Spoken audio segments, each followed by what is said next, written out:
అంటే ఎప్పుడు విభూతి పట్టం పెట్టుకుంటారు. ఊరికి బ్లైండ్ కాదని, ఆత్మ పాప కర్మాలని భస్మం చేసుకుంటే దాని లోపల ఉండే ఆత్మ శుద్ధ. ఏ ఆత్మ అంటే? చెప్పండి. నేను శుద్ధమైన పవిత్రమైన స్వచ్ఛమైన ఆత్మను సమర్పించండి. ఓం శ్రీ సత్యనారాయణ స్వామి.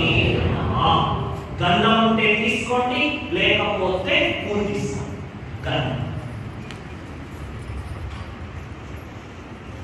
గంధం అనేది శీతలతని గురి చేస్తుంది. మనిషి మనస్సు లోపల చెడు గుణాలనేటువంటిది రగిలిపోయింది. ప్రతి ఒక్కరి మనస్సు కూడా యుద్ధము నింపి మనిషికి లోపల కాలుతూ ఉంటారు. ఆ ఒక ఆత్మ ఆ కాలుతుండే దాని కారణంగా తన శీతలతని మర్చిపోయింది. ఆ శీతలమైన శాంతమైన ఆ సుగంధాన్ని వ్యాపించే ఆత్మ నేను అని గుర్తు చేసుకోవడానికి ఈ గంధం పద్ధతి తెచ్చారు. చెప్పండి. నేను